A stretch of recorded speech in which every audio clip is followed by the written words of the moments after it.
Mais um vídeo aqui no nosso canal do Direção Concursos, pensando em você que está se preparando para a prova do TSE Unificado. Meu nome é Robson, eu sou professor de Direito Eleitoral aqui do curso e sou analista judiciário de área judiciária do TRE de São Paulo. Nesse vídeo, quero apresentar para você 5 questões difíceis do CESP-CEBRASP sobre direito eleitoral. Questões eu selecionei dentro, né, o direção pediu que eu fizesse essa seleção e eu escolhi aí 5 questões que eu reputo difíceis, complicadas, porque você sabe, o CESP tem as suas particularidades no jeito de fazer a cobrança das questões. No dia que eu estou gravando esse vídeo, nós ainda não temos a publicação do edital, já está virando lenda esse edital, mas uma hora ele vai sair. Então, pode ser que quando você esteja assistindo, a gente já saiba, por exemplo, se a prova vai ser de múltipla escolha ou de itens certo ou errado.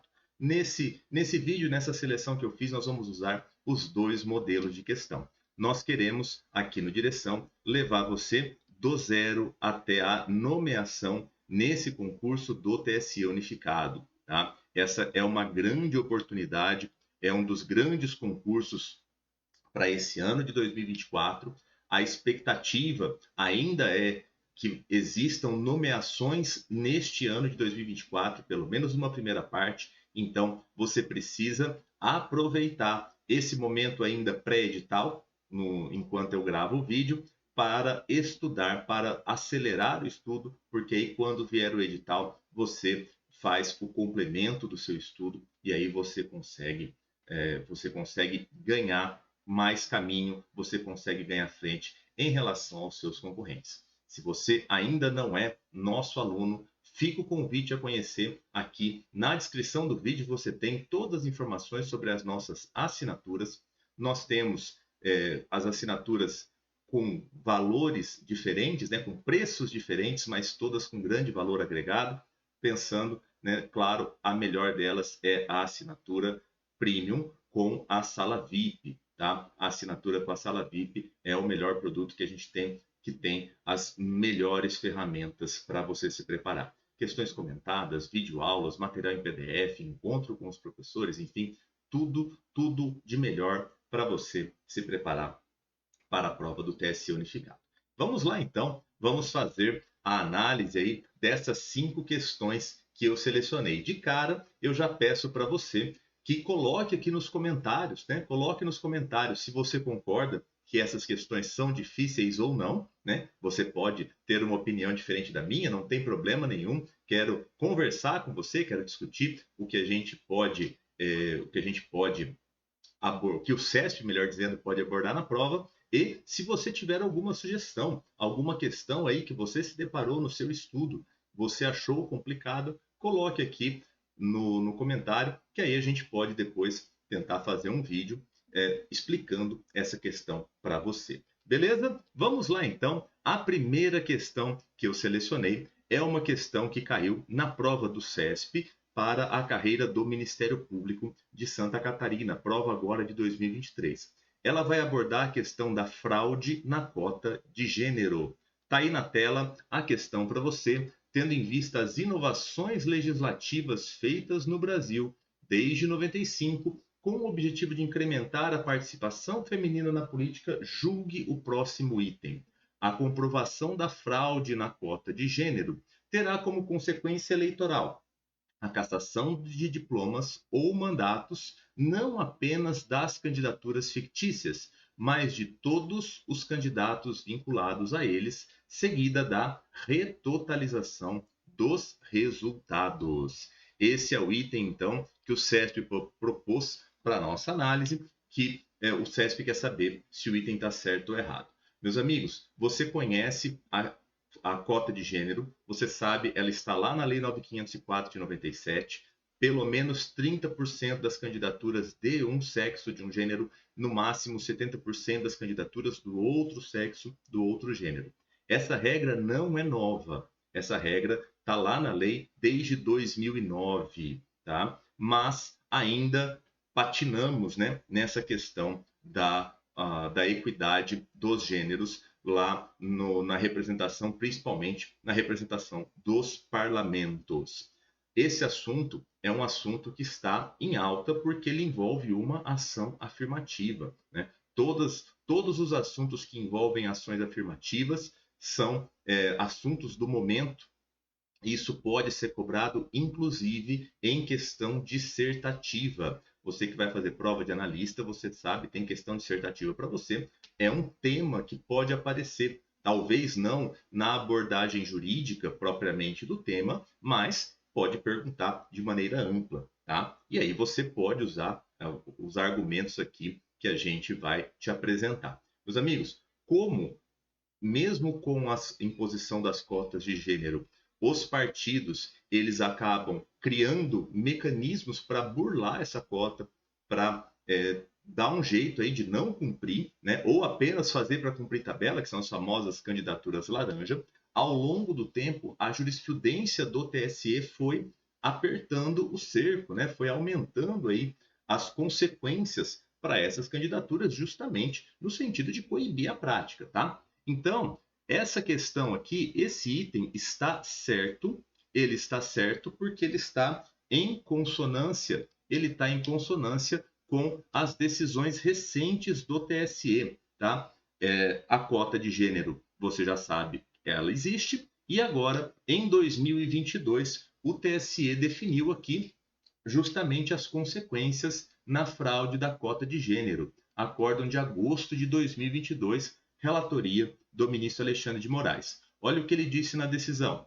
A fraude à cota de gênero das candidaturas femininas representa afronta aos princípios da igualdade, cidadania e do pluralismo político, na medida em que a ratio do artigo 10, parágrafo 3º, é ampliar a participação política das mulheres. Caracterizada a fraude e, por conseguinte, comprometida a disputa, a consequência jurídica em sede de ação de investigação judicial eleitoral é. E aí vem, então, o ministro trazendo as consequências. Vamos lá, vamos ver quais são essas consequências. A primeira delas é a cassação dos candidatos vinculados ao demonstrativo de regularidade dos atos partidários, o DRAP, independentemente de prova da participação ciência ou anuência deles. Independente de prova da participação ciência ou anuência deles. O que acontece no DRAP? O DRAP aí é a rotina, a logística do processo eleitoral. Se você ainda não estudou, lá na Lei 9.504, você tem essa abordagem, tá? Para você entender como funciona um registro de candidatura. O partido é responsável por registrar os seus candidatos. Ele faz esse registro, ele tem que apresentar um processo chamado DRAP, que demonstra que o partido está em condições de participar da eleição. E aí, lá no PJE, no processo judicial eletrônico, os processos dos candidatos desse partido, os registros de candidatura dos candidatos, ficam vinculados ao DRAP. Então, no nosso dia a dia da justiça eleitoral, nós falamos que nessa situação aqui, né, essa situação onde existe a comprovação de uma fraude à cota de gênero, nós falamos que cai o DRAP inteiro. Todos os candidatos vinculados ao DRAP vão cair, não vão poder participar da eleição, tá? Essa é uma consequência muito, muito severa. E está certo o TSE de fazer isso, pelo menos na minha opinião, porque é justamente para inibir a fraude, tá? E aí, veja, independente da prova da participação, ciência ou anuência dos candidatos e candidatas. Pouco importa se eles sabem, se eles não sabem, se eles concordaram ou não com a fraude à cota de gênero. Reconheceu a fraude, a primeira consequência é a queda do DRAP inteiro, tá bom? Segunda consequência, declaração da inelegibilidade daqueles que efetivamente praticaram ou anuíram com a conduta. Agora, aqui nós estamos falando, não se esqueça, vou até voltar o slide, estamos falando em sede de ação de investigação judicial eleitoral, tá?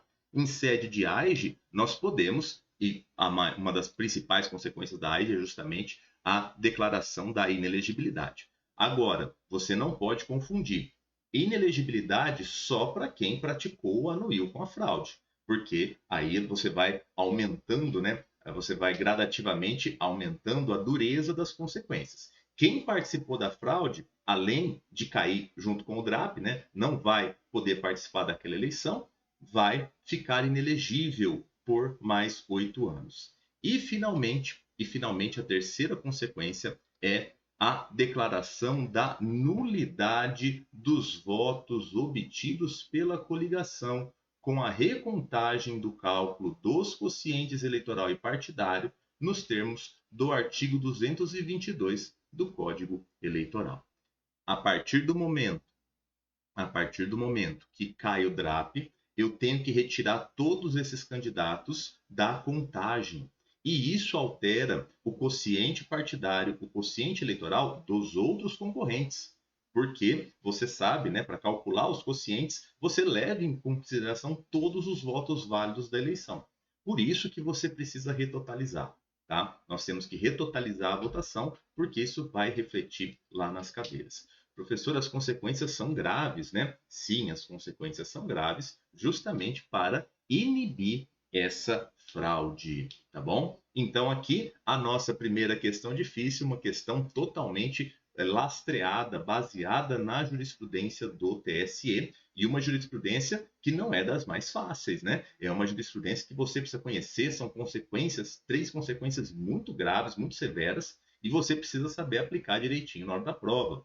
Teu examinador, agora na prova do TSE, ele pode perfeitamente pegar essa jurisprudência e desmembrar, inverter, por exemplo. Ele pode colocar um item lá, ou numa questão de múltipla escolha, talvez.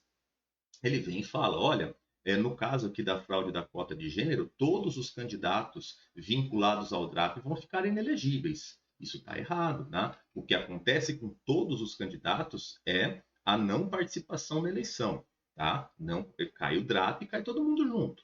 Agora, a inelegibilidade só para quem participou da fraude, tá bom? Veja só as consequências dessa decisão, né? As consequências dessa decisão e como elas podem ser abordadas na tua prova, beleza? Vimos aí então a primeira questão que fala da fraude na cota de gênero. A segunda questão que eu vou abordar também envolve jurisprudência e envolve um dos temas que o examinador, a examinadora da prova de direito eleitoral mais gosta de te perguntar, que é o tema propaganda. Toda vez que você vai ter uma questão de propaganda, tanto propaganda eleitoral quanto propaganda partidária, você dificilmente escapa de situação casuística. Porque propaganda é isso, né, gente? Quando você estuda propaganda, quando nós estudamos propaganda no curso, né, lá na Lei 9504, na Lei 9096, a Lei dos Partidos, você sabe, né, lá no material eu coloco até o tópico chamado casuística da propaganda. Você precisa pegar a jurisprudência no caso a caso e analisar, e entender. Aqui o tribunal considera como propaganda lícita, aqui é ilícita. Aqui é propaganda antecipada, aqui não é, caso a caso. São casos concretos para você analisar. E aí, o CESP, que não é uma prova tão habituada a colocar casos concretos, como é, por exemplo, a FGV, nesse caso aqui, no tema propaganda, dificilmente você vai ter uma questão teórica elaborada pelo CESP. Vai desaguar no caso concreto, de qualquer jeito. Essa questão caiu na prova do TJ do Maranhão. É uma questão originalmente de múltipla escolha, mas eu tirei só a alternativa D para a gente discutir aqui nesse vídeo, que é a alternativa que fala da propaganda. A questão pergunta o que configura propaganda eleitoral antecipada. São 5 alternativas, eu escolhi só a letra D, para a gente saber se configura ou não propaganda antecipada a divulgação de pesquisa de opinião em que o prefeito pré-candidato seja apontado como mais bem avaliado em espaço publicitário na televisão, pago por este próprio, sem pedido expresso de voto. Essa questão aqui, gente, é legal da gente analisar, porque sempre que a gente estuda a questão da propaganda antecipada, lá no artigo 36A da Lei das Eleições, a gente tem aquela regra onde o pré-candidato ele pode, sem caracterizar a propaganda antecipada, ele pode dar entrevista, ele pode fazer promoção pessoal, ele pode divulgar os seus atos, né? Ele é, por exemplo, um detentor de mandato eletivo que vai buscar a eleição para um outro cargo ou a sua reeleição, e ele começa a anunciar ali o que ele já fez de bom e assim por diante. Isso, em geral, pode, e aí a gente tem aquele critério básico, né? O critério básico da pré-campanha. Tem pedido explícito de voto ou não tem? Tem ou não tem? Se tem, está errado. Se não tem, praticamente sempre está certo. Tá? Esse é o grande critério, é o grande primeiro critério. E aí, você pegando a casuística da jurisprudência, você vai encontrar o seguinte: pedido explícito de voto é literalmente pedido explícito de voto. É vote em mim. É o meu número é tal. Vou concorrer ao cargo tal. Esse tipo de conduta, esse tipo de argumentação, esse tipo de vocabulário é que é considerado pedido explícito de voto. Acontece que, vou te mostrar aqui a posição jurisprudencial, uma decisão foi tomada na relatoria da ministra Rosa Weber. Não basta, nós não vamos ficar circunscritos ao critério pedido explícito de voto, pedido expresso de voto. Nós temos que ir além. É claro, o primeiro critério para analisar condutas em face do artigo 36A, se configuram ou não propaganda antecipada, é o pedido explícito de voto. Se você, no teu caso concreto da prova, já encontrou o pedido explícito de voto, resolvido o seu problema. Isso é pré-campanha. Isso é campanha irregular.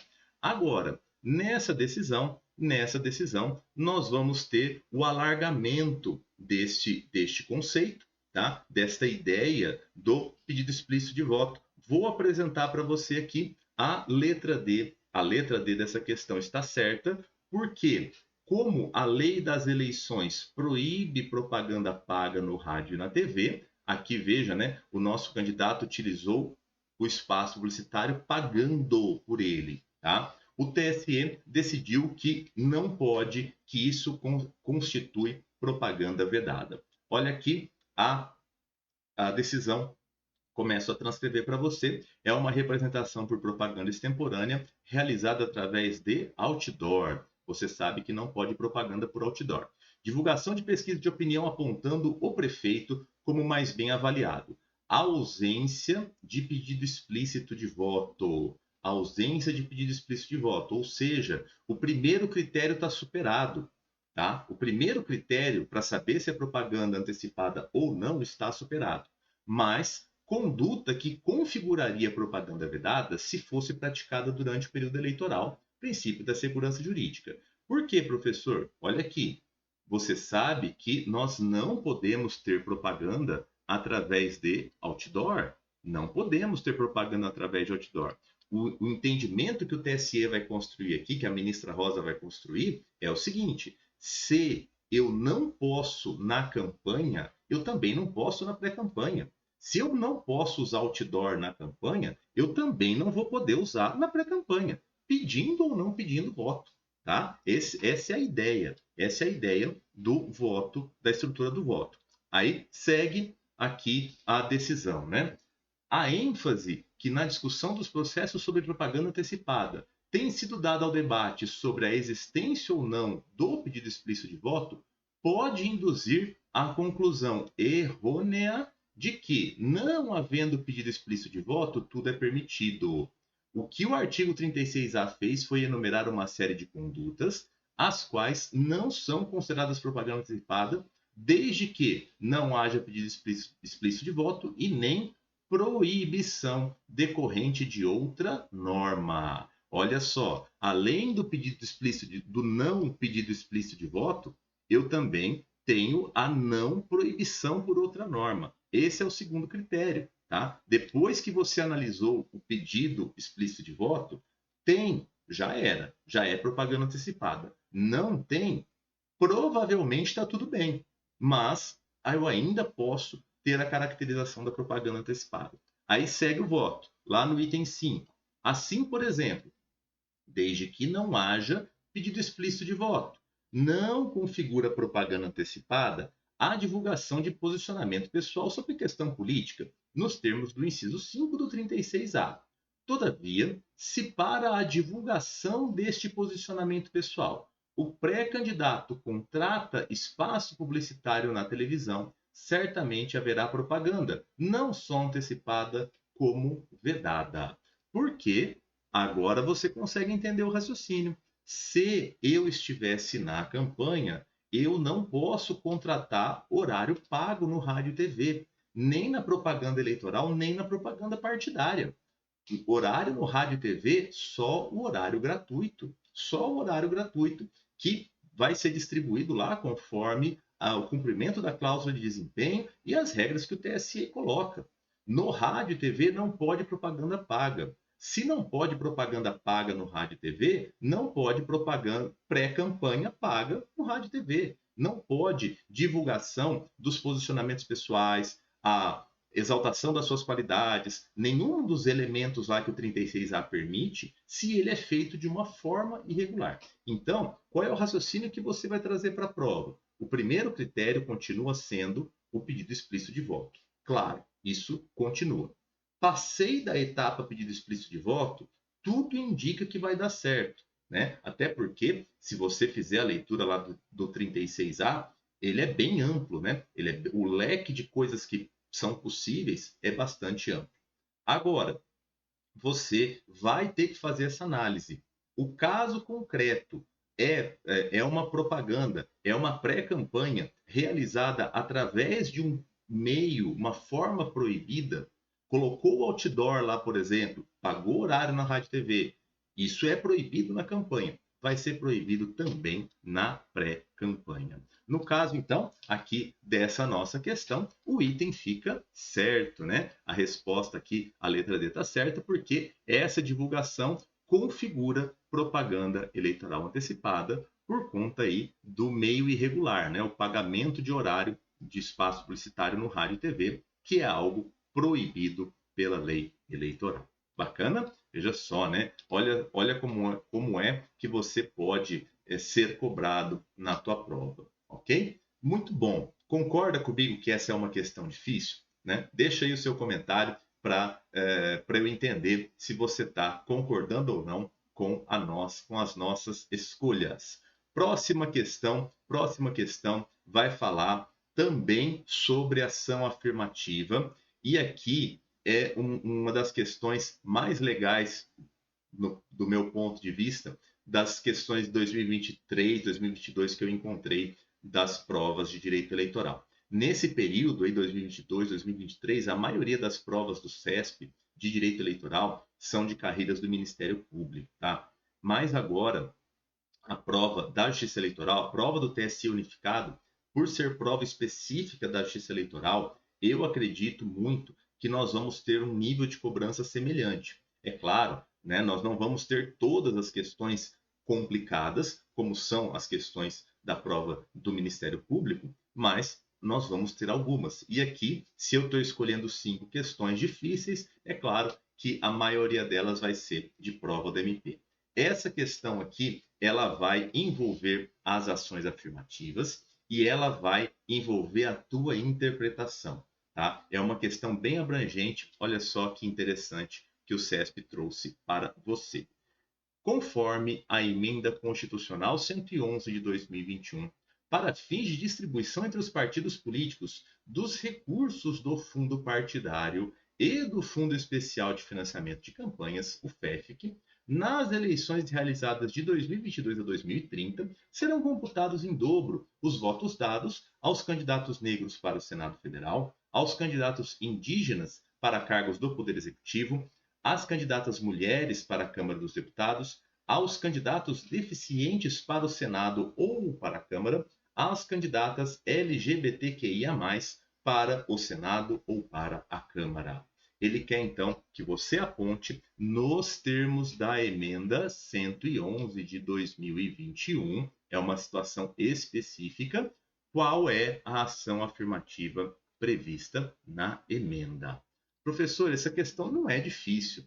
Ah, ela não é difícil? Veja só o quanto de detalhe você precisa conhecer. Professor, é tranquilo, né? Veja só, as ações afirmativas, né, elas são aquelas medidas que são tomadas para diminuir a desigualdade, né, para restabelecer o equilíbrio por conta dos aspectos específicos de determinados grupos sociais. Muito bem, você tá até aí está tudo perfeito. A ação afirmativa, inclusive, ela tem data para acabar. A ideia de uma ação afirmativa é que num determinado momento no tempo ela vai corrigir a desigualdade e a partir do momento que ela corrigiu a desigualdade, ela não precisa mais ser aplicada. Ótimo. Agora eu te pergunto, com esse conceito de ação afirmativa, você resolve a questão? Você não resolve. Por quê? Você concorda comigo que tanto candidatos negros, candidatos indígenas, candidatas mulheres, candidatos deficientes e candidatas LGBTQIA+, todos esses grupos, ao menos em teoria, são possíveis destinatários de ações afirmativas. Se todos eles são possíveis destinatários de ação afirmativa, a coisa começa a ficar complicada. Até porque você precisa saber qual é a ação afirmativa que foi prevista na emenda 111, tá? Na emenda 111. Porque nada impede que amanhã ou depois venha uma outra emenda, uma outra regra, ampliando, né, a ação afirmativa. Então, vamos lá, vamos resolver a questão. Primeira coisa que eu preciso te mostrar é a regra da emenda 97. Tá? A emenda 97 de 2017 ela acrescentou no parágrafo 3º ao artigo 17 para prever a cláusula de desempenho, né? A cláusula de desempenho para o acesso aos recursos do fundo partidário e ao tempo gratuito de rádio e TV, os partidos devem alternativamente, ou seja, são critérios ou um ou outro, não precisa ter os dois. Ou eles obtêm um número mínimo de votos para a Câmara, ou eles elegem um número mínimo de deputados federais. Tá? Lembrando, a regra da emenda 97, ela traz uma regra de transição gradativa e essa regra aqui do texto do parágrafo 3º só vai estar totalmente vigente, só vai estar vigente na eleição de 2030. Até lá, esses percentuais, os percentuais de votos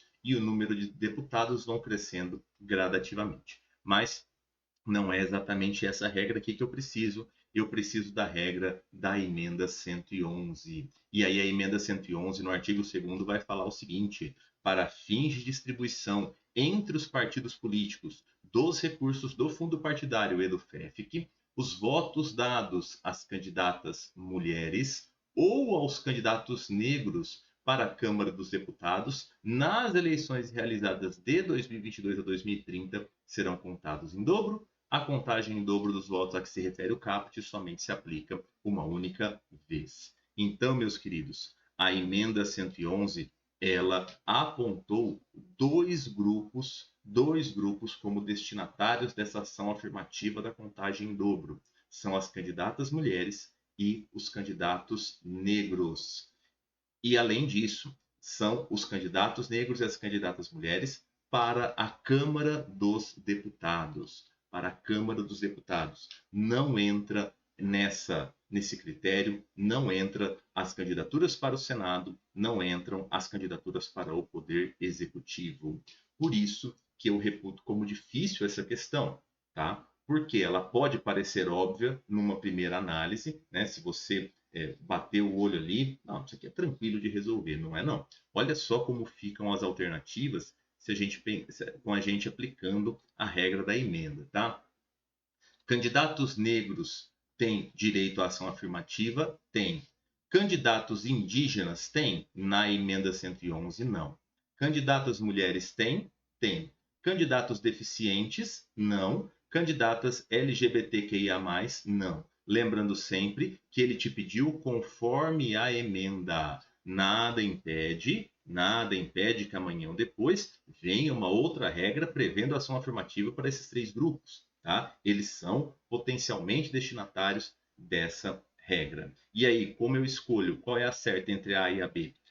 Entre A e a C, perdão. A certa é a C, porque falou nas candidatas mulheres para a Câmara. Os candidatos negros têm a contagem em dobro, mas não para o Senado, não nos votos recebidos para o Senado, e sim para a Câmara dos Deputados. A resposta dessa questão, a alternativa C.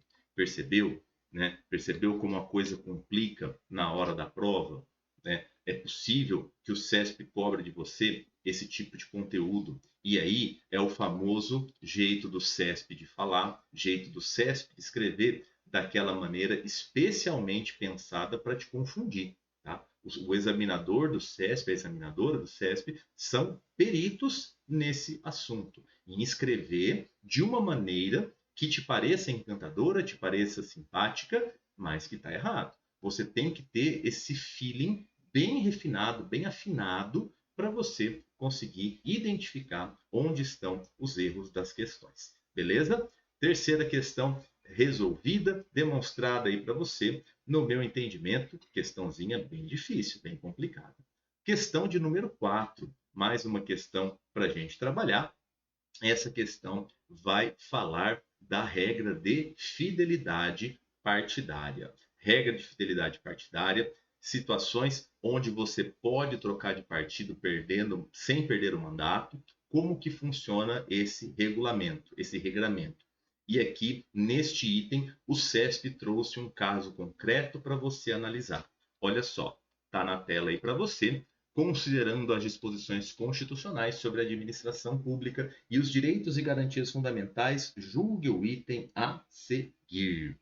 Vamos lá. Suponha-se que X seja prefeito e Y seja vereador no município de Vila Velha, Espírito Santo, tendo sido eles eleitos pelo mesmo partido e, inclusive, foram os mais votados na sua eleição municipal.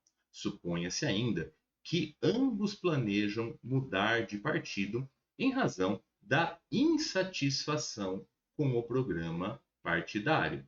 Nessa situação, a mudança de partido no primeiro ano do mandato ensejará a perda dos cargos tanto de X quanto de Y. Então aqui eu tenho os personagens, né, o prefeito e o vereador, eu tenho a eleição, inclusive como mais votados, eu tenho o desejo de mudar de partido e o motivo, a insatisfação com o programa partidário, e o CESP diz que a consequência é a perda do mandato dos dois. Item certo ou item errado? Item certo ou item errado? O que você acha? Meus queridos, esse item está errado, tá? A dificuldade aqui está em você fazer a análise, né?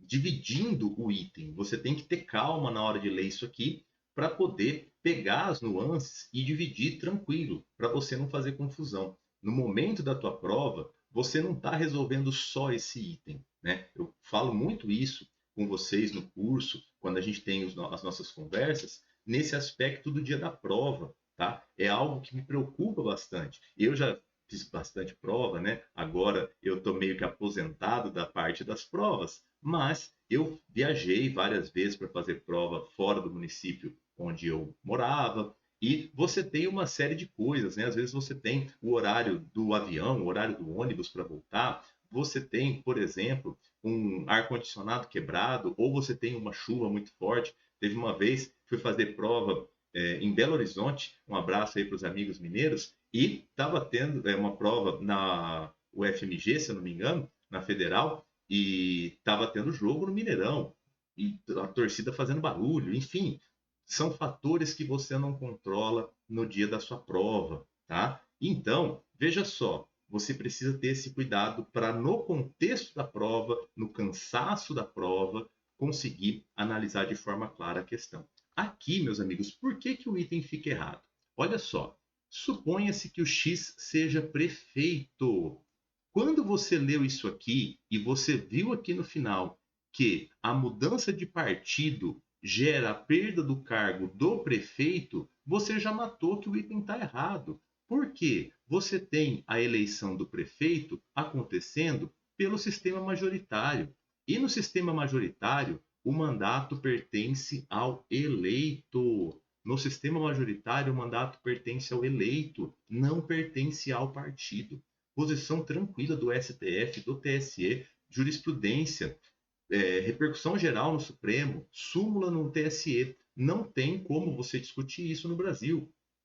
No mandato escolhido, o mandatário escolhido pelo sistema majoritário, ele é o dono do mandato. Ele pode trocar de partido, ele pode, inclusive, se desfiliar do partido e ficar sem partido exercendo o mandato. Não tem problema, tá? A regra da fidelidade partidária só vale para quem é eleito pelo sistema proporcional. Então, no nosso caso aqui, o Y, que é o vereador, ele até pode perder o mandato. Nós vamos analisar a situação dele, claro, porque a gente está estudando. Mas na hora da prova, se você consegue perceber isso aqui, olha o ganho que você tem, né? Prefeito não perde mandato porque troca de partido. E tem errado, vamos para a próxima. Ponto no bolso. Ponto no bolso, ponto garantido, tá? Agora, vamos analisar a situação do vereador. Vamos analisar a situação do vereador, do Y. Ele pode perder o mandato se ele trocar de partido porque ele está insatisfeito com o programa partidário? Vamos lá. O que acontece? O vereador foi eleito pelo proporcional, ele está sujeito às regras da fidelidade. E aí, você precisa saber, insatisfação com o programa partidário é justa causa para troca de partido? Não é. O artigo 22A da Lei 9096, a Lei dos Partidos Políticos, traz as situações, melhor dizendo, que são consideradas justa causa. E lá você não vai encontrar a insatisfação com o programa partidário. Se a desfiliação for confirmada, o vereador Y vai perder o mandato, tá bom? O vereador vai perder o mandato porque insatisfação com o programa partidário não é causa, não é justa causa, não é hipótese aí que ampara a troca do mandato. O item fica então errado, porque, primeiro, o partido, o prefeito, né, foi eleito pelo majoritário. Quem foi eleito majoritário não está sujeito a regras de fidelidade partidária. Detalhezinho aí, né, no contexto da prova, um detalhe que faz toda a diferença para a sua aprovação ou não. Para a gente fechar, a última questão difícil que eu escolhi para você é de uma prova do TRE de Tocantins, lá de 2017. Aqui eu vou trabalhar com você uma questão de código interessante, tá? Também era uma questão de múltipla escolha, eu escolhi só a letra D, de acordo com a legislação vigente do país, o TSE não tem competência penal originária. O TSE não tem competência penal originária. Professor, por que você escolheu essa questão como questão difícil? Primeiro, para poder lembrar a você, né, principalmente a você que ainda não é nosso aluno aqui no curso, porque no curso a gente fala bastante disso, nosso Código Eleitoral é de 1965, Lei 4737 de 65. Isso traz um enorme problema para nós que vamos fazer a prova. Por quê? Tem um monte de coisa lá no código, um monte de regra que não foi recepcionada pela nossa Constituição. Regras que não foram recepcionadas. E você sabe, legislação anterior à Constituição de 88, o fenômeno é de recepção ou não recepção. Isso é regra de direito constitucional, tá? Normas anteriores à Constituição ou são recepcionadas ou não são recepcionadas, se elas estão ou não estão de acordo com a Constituição. Normas posteriores à Constituição, normas posteriores são constitucionais ou inconstitucionais, tá? Tecnicamente é assim que você vai denominar. E aí o que acontece? Essas regras do código que não foram recepcionadas não se aplicam porque não foram recepcionadas, isso é evidente. Mas formalmente, muitas delas estão lá no código, e então formalmente elas estão vigentes. O CESP pode, e muitas vezes faz, colocando no enunciado uma questão que ele quer saber nos termos do Código Eleitoral. E se ele te pergunta nos termos do Código Eleitoral e o assunto que ele quer saber é uma dessas normas que formalmente está vigente, você tem que saber responder nos termos do código.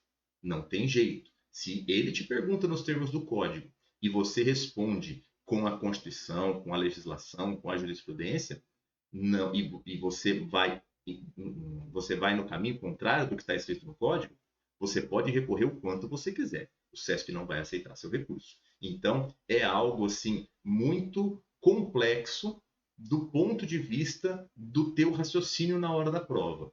Por quê? Você, muitas e muitas vezes, você vai ter que aplicar uma legislação, uma regra que, para resolver tua questão, uma regra que não tem aplicação prática mais, justamente porque não foi recepcionada. Mas você tem que ter o sangue frio para fazer isso na hora da prova, porque senão você perde o ponto, tá? No curso, quando a gente faz a abordagem de código eleitoral, a gente tenta o mais possível te mostrar essas situações. Uma delas é justamente aqui a questão das competências. Recordando, né, voltando aqui para o item, expliquei para você por que ele é difícil. Essa questão pediu de acordo com a legislação vigente no país, não pediu conforme o código, tá? Aqui você vai aplicar o ordenamento jurídico como um todo. E aí, de acordo com o ordenamento jurídico, o TSE tem competência penal originária? Existem ações penais que, de maneira inicial, já acontecem lá no TSE? Isso é competência originária, tá? Vamos lá, minha gente. Vamos lá. Essa resposta aqui está certa. Conforme o ordenamento jurídico brasileiro, conforme a legislação vigente, o TSE não tem competência penal originária. E por que ele não tem? Se você abrir o código, você vai olhar lá o artigo 22, inciso 1, a linha D do Código Eleitoral. O artigo 22, inciso 1, traz as competências originárias do TSE. E ele vai dizer lá, o TSE tem competência para processar e julgar os crimes eleitorais e os crimes comuns que lhe forem conexos, cometidos pelos seus próprios juízes e pelos juízes dos tribunais regionais.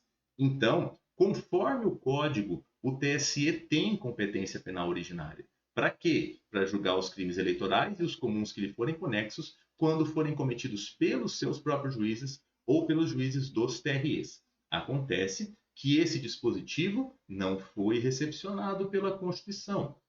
A nossa Constituição fala que os crimes eleitorais cometidos pelos ministros do TSE serão julgados de maneira originária no STF, artigo 102, inciso 1, a linha C, ao passo que os crimes eleitorais cometidos pelos juízes dos TREs são julgados de maneira originária no STJ, artigo 105, inciso 1, a linha A.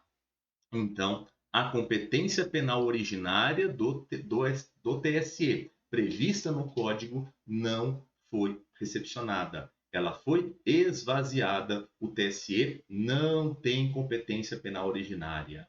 Agora, mudaria completamente a resposta se o enunciado dissesse assim, ó. Vamos fazer aqui o exercício de imaginação, né? Ó, esquece isso aqui. De acordo com o Código Eleitoral. De acordo com o Código Eleitoral, o TSE não tem competência penal originária. Se fosse de acordo com o Código Eleitoral, a resposta D estaria errada.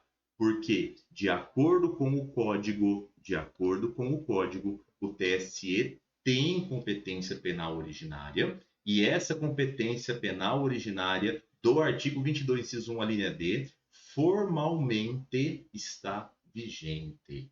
Formalmente ela está vigente. Não tem, se você abrir aí o site de legislação do Planalto, a linha D não vai estar riscadinha lá, né? Que é o formato das normas revogadas.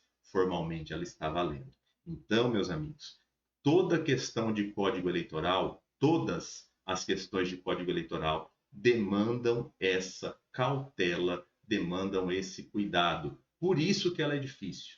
Por isso que ela é difícil. Ela não é difícil em si pelo conteúdo, tá? Tanto que é uma questão curtinha, não tem jurisprudência, não tem nada de absurdo. Acontece que nas provas da justiça eleitoral, esse tipo de pergunta acontece, pergunta de competência, certeza que vai ter uma pergunta de competência na tua prova. Ou competência do TSE, ou competência do TRE, competência do juiz eleitoral, competência das juntas eleitorais. Só aí você tem pelo menos 18, 19 artigos do Código Eleitoral, falando de competências, tá?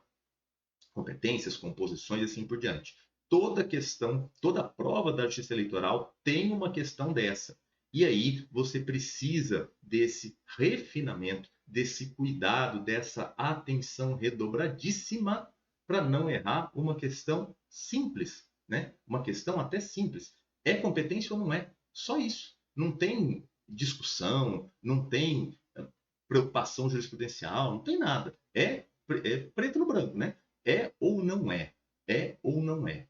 E aí você tem que ter o cuidado com relação ao enunciado da questão, tá bom? Essa questão aqui, ela pedia, então, nos termos da legislação vigente no país, e aí, se é na legislação vigente no país, você vai considerar o ordenamento como um todo, Constituição, Código e assim por diante. Conforme a Constituição, não existe competência penal originária no TSE. Ela acabou esvaziada. Meus amigos, nós vimos aí então 5 questões que eu reputo difíceis para a tua prova, tá? 5 formas de perguntar do CESP, né? A dificuldade da prova do CESP não está apenas no conteúdo das respostas, e sim também nessa forma de perguntar. Você vai ter esse tipo de discussão na prova de constitucional, na prova de administrativo, nas outras provas dos outros assuntos. Tá? Prova do CESP, não basta você conhecer a teoria, você conhecer o conteúdo da tua disciplina. Você precisa saber também esse jeito de fazer, de encarar a prova do CESP. Para a gente concluir esse vídeo, né? Peço mais uma vez o seu comentário aqui. Concorda, discorda? Achou fácil? Né? Tem alguma questão difícil aí que você encontrou, que você gostaria que eu comentasse? Coloca aqui nos comentários, coloca aqui na nossa discussão, no nosso bate-papo, tá bom? E para a gente fechar, eu quero te dizer o seguinte: por mais que você goste ou não goste do CESP-Sebrasp, tá? Essa é uma discussão muito grande entre vocês que fazem prova. Eu participava dessa discussão quando eu fazia prova, tá? CESP é bom, CESP não é bom, gosto, não gosto. Pessoalmente, eu não gosto da prova do CESP. Fiz provas do CESP ao longo da vida, né? Fiz, salvo engano, acho que 5 provas diferentes do CESP. Fui bem em algumas, não o suficiente para ser chamado, mas fui bem, em outras eu fui muito mal. Pessoalmente, eu não gosto. Agora, o raciocínio que eu quero que você faça é o seguinte: vamos imaginar, vou me colocar agora no teu lugar. Eu vou fazer a prova do TSE unificado. Eu não gosto do CESP. Eu não gosto. Mas eu quero ser analista, eu quero ser técnico, eu quero ser analista das especialidades. O CESP é a banca deste concurso. O CESP é a banca deste concurso. Se eu quero assumir um cargo na justiça eleitoral nesse concurso do TSE unificado, eu preciso enfrentar a prova do CESP, gostando ou não gostando. Gostando ou não gostando. Ah, podia ser FGV, né, professor? Podia ser FCC, podia ser Boneco. Tá, podia, mas não é mais uma possibilidade. A única possibilidade agora, ainda quando eu estou gravando, repito, o edital não saiu, é se a prova vai ser de certo ou errado ou se a prova vai ser de múltipla escolha. Agora, na hora que o edital sair, a prova vai vir de certo e errado. Professor, pelo menos podia ter vindo de alternativas, né? De múltipla escolha. Gente, isso não está no nosso âmbito de decisão. Eu tenho que fazer uma escolha. Concurso público é escolha, é decisão. Eu quero, eu quero. Eu quero ser analista, eu quero. Eu quero ser técnico, eu quero. É nesse concurso que eu quero? É. Então eu vou fazer uma prova do CESP e eu vou passar. E eu estou decidido a passar. Eu vou aprender como faz prova do CESP. Se eu não quero, se eu não vou fazer a prova do CESP, eu não quero, então tá, não vai ser, dessa vez eu não vou ser analista, eu não vou ser técnico, porque não tem opção. Eu tenho que passar pela prova do CESP. Então, é isso que eu peço para você. Concentra a tua energia, concentra a tua preparação naquilo que você pode resolver. O que você pode resolver? Você pode aprender como faz a prova, você pode entender nas questões de código o que você marca como que você responde. Você pode entender nas questões de jurisprudência como é que você sai, como é que você analisa. Você pode entender o jeito do CESP de perguntar de um jeito para te confundir, e aí você não vai se confundir, você vai marcar o ponto, teu concorrente não vai, e assim por diante. Agora, ficar gastando energia, ficar gastando tempo reclamando, achando ruim que a prova é do CESP, principalmente no momento do teu estudo, tá?